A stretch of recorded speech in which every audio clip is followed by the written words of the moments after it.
시편 75편의 내용도 역시 아삽이라고 하는 사람이 기록한 시로 알려져 있습니다.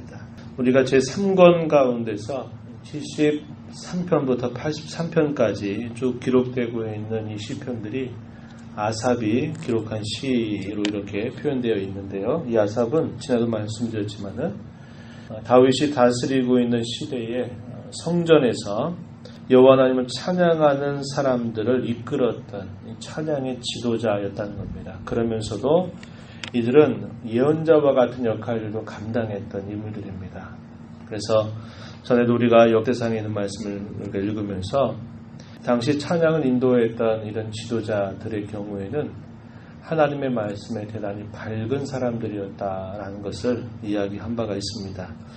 그래서 오늘 우리가 읽은 이 시편의 내용은 하나님을 향해서 찬양하는 그런 찬양시의 성격을 가지고 있고요.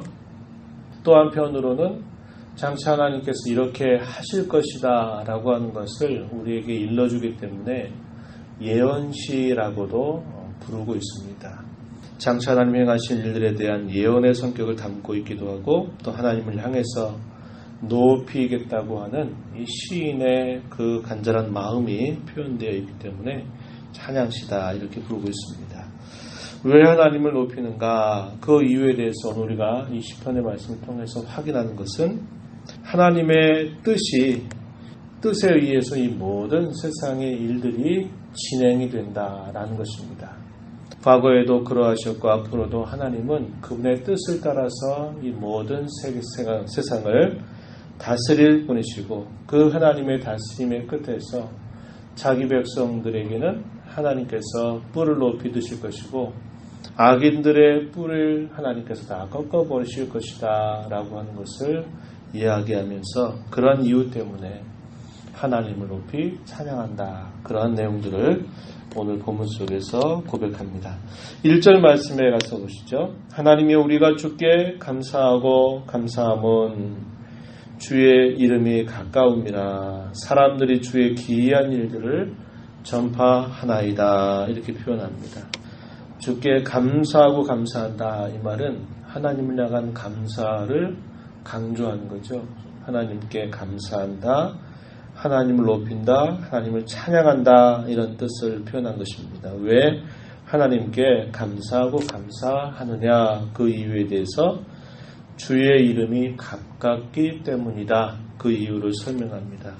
주의 이름이 가깝다라는 것은 당시에 이 중앙 성소가 예루살렘에 있기 때문에 그들이 예루살렘을 향해서 주의 성전을 향해서 가까이 나아온다라는 그런 의미도 있지만 이것이 또 다른 의미로는 어떤 것이냐면 하나님과 하나님의 손길을 가까이 그가 경험하고 있다는 것을 표현하는 겁니다. 우리가 시편이나 이런 고백 속에 이런 표현들을 많이 보죠. 주께서 그의 얼굴을 돌리시면 이런 표현이 있죠. 돌리시면 우리가 제대로 살 수 없다라고 하는 고백을 하는 반면에 주께서 그분의 은혜의 얼굴을 우리에게로 향하시면 우리가 소생하고 우리가 생명을 얻는다. 이런 표현들을 우리가 기억하는 것처럼 하나님께서 그 백성들에게 가까이 계시다라는 사실들을 고백하기 때문에 그로 인하여서 하나님 앞에 감사하고 감사한다 이렇게 고백을 하고 있습니다. 그리고 반면에 이 악인들에 대한 경고의 메시지가 2절부터 5절까지 표현되는데요. 이 악인들에 관한 주님의 말씀을 이렇게 전달하는 것입니다. 2절에 주의 말씀이 주께서 이렇게 말씀하셨다라는 것을 전달하는 것이죠. 내가 정한 기약이 이르면 내가 바르게 심판하리니 땅의 기둥은 내가 세웠거니와 땅과 그 모든 주민이 소멸되리라 이렇게 말씀하셨다. 이것을 전달합니다. 정한 기약이 이르면 하나님이 정하신 뜻에 따라서 하나님께서는 모든 일들을 바르게 심판하실 것이다. 이렇게 말씀을 하십니다. 우리가 그저께 읽었던 73편의 내용에서도 땅에 보이는 현실만 바라보았을 때는 악인이 영통하고 의인들이 고난당하는 일들만 보이는 것 같은데 그가 하나님의 성소에 들어가서 하나님을 만나서 보니까 그들의 종말이 아주 순식간에 임하게 될 것을 그가 깨달으면서 오히려 나는 하나님께 감사한다. 하나님을 가까이 하는 것이 내게 복이고 하늘과 땅에서 주님밖에 나의 사모할 이가 없습니다. 이렇게 고백을 한 것을 읽었는데요. 악인들이 하나님의 심판이 임하지 않는 것 때문에 아주 기세당당하게 악을 행하면서도 그 죄악에서 돌이키지 않는 그런 태도를 취하고 있지만 그러나 그 때는 그렇게 길지 않다는 겁니다. 하나님께서 정하신 때가 되면 반드시 그 모든 일들을 심판하실 것이다. 악인들에게 여호와의 말씀을 전달하고 있습니다. 여기 3절에 그 모든 주민이 소멸되리라 할 때 이 소멸된다라는 말을 다른 말로는 흔들린다 이라는 말, 흔들어 버리신다는 겁니다. 우리가 지난 주일날에 읽었던 말씀 중에 히브리서 12장 25절 이하의 말씀을 보니까 우리에게 흔들리지 않는 나라를 주신 것을 감사하자. 그런 말씀을 우리가 읽었었죠. 흔들리지 않도록 하시기 위해서 세상의 다른 모든 것들을 다 흔들어 버릴 때가 올 것이다. 이런 말씀을 우리가 읽으면서 성도들은 이 땅에 잠깐 보이는 흔들리고 요동하는 것들 때문에 똑같이 흔들리고 요동할 것이 아니라 진동하지 않는 나라, 흔들리지 않는 나라를 받았기 때문에 요동함이 없이 우직하게 하나님을 섬겨 살아가야 된다라고 하는 그런 말씀을 함께 나눈 바 있습니다. 여기서 표현하고 있는 이 소멸되리라 하는 표현이 흔들어 버리신다 이 말입니다. 악인들이 지금 견고한 것 같고 그들의 자리가 아주 든든한 것 같고 그들에게는 어떤 일도 임하지 않을 것처럼 보인다 하더라도 하나님께서 다 흔들어 버리실 것이다. 이렇게 그들에게 전달하면서 경고의 메시지를 전달하고 있는 것입니다. 4절에서 오만한 자들에게는 너희들은 오만하게 행하여서는 안 된다. 교만하지 말아야 된다. 이렇게 말을 전하고요. 악인들을 향해서 4절에 이어서 뿔을 들지 말라 말했다는 겁니다. 너희 그렇게 뿔을 든다 이 말은 이 뿔이라고 하는 말은 힘이나 권세 때로는 영광을 상징하는 그런 표현입니다. 짐승 같은 경우도 뿔을 딱 잡아버리면 제압이 되죠. 뿔을 딱 잡아버리면 제압이 되게 돼 있어요. 뿔을 든다 이 말은 자기의 힘과 권세를 자랑하고 있는 걸 말하는 겁니다. 하나님 앞에서 자기가 힘을 자랑하는 어리석은 일들을 하고 있는 것입니다. 그들을 향해서 시인은 너희의 뿔을 들지 말아라. 진정한 군주가 되시는 하나님 앞에서 너희 힘 자랑하지 말아라. 이렇게 말하는 것입니다. 그리고 교만한 목으로 말하지 말아라. 5절에서 또 그렇게 말합니다. 교만한 목으로 말하지 말지어다. 이렇게 말하는 겁니다. 너희 스스로 너희가 높인다. 늘 그 높이고 낮추는 이 일들은 너희가 할 수 있는 건 아니라 다른 데서 오는 게 아니라 오직 높이시기도 하시고 낮추시기도 하시는 하나님의 손에 달려있다. 이렇게 설명을 합니다. 6절 가서 보면요. 물은 높이는 일이 동쪽에서나 서쪽에서 말미암지 아니하며 남쪽에서도 말미암지 않는다.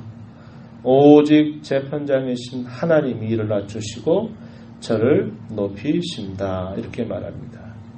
6절과 7절 잘 기억하십시오. 자기 힘을 스스로 자랑하고 자기의 주어진 환경에 따라서 자기가 마치 잘난 것이냐 교만하고 하나님을 멸시하고 하나님 섬기는 사람들을 괴롭히는 그런 사람들이 마치 스스로 높아진 것처럼 보이지만 그러나 진정으로 높이기도 하시고 낮추기도 하시는 분은 오직 하나님이시다라는 사실을 그들에게 전달해 주는 것입니다.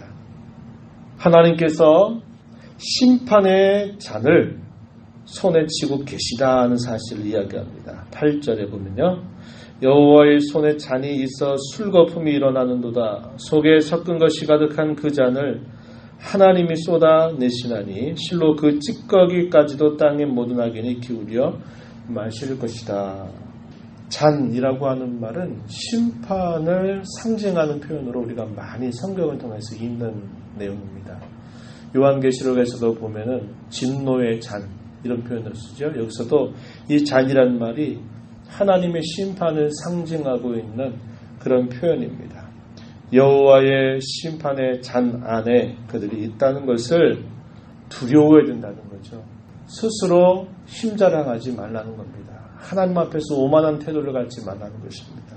그들이 경고해 보이는 그 모든 것들은 금세 사라지게 되고 말 것이고 의로우신 재판장 되신 하나님께서 정한 때가 되면 다 그런 것들을 드러내실 것이다. 이렇게 말하면서 이 시인은 그의 결정적인 때를 어디에 두고 있느냐? 하나님의 판단에 두고 있다라고 하는 것을 우리는 보게 됩니다. 그렇기 때문에 마지막 9절과 10절에 가서 나는 야곱의 하나님을 영원히 선포하고 찬양하며 또 악인들의 뿔을 다 베고 의인의 뿔은 높이 들리로다.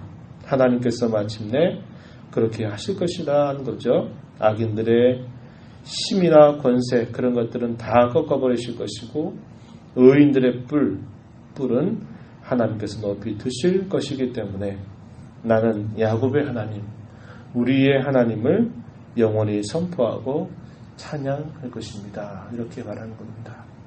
우리 성도들도 마찬가지입니다.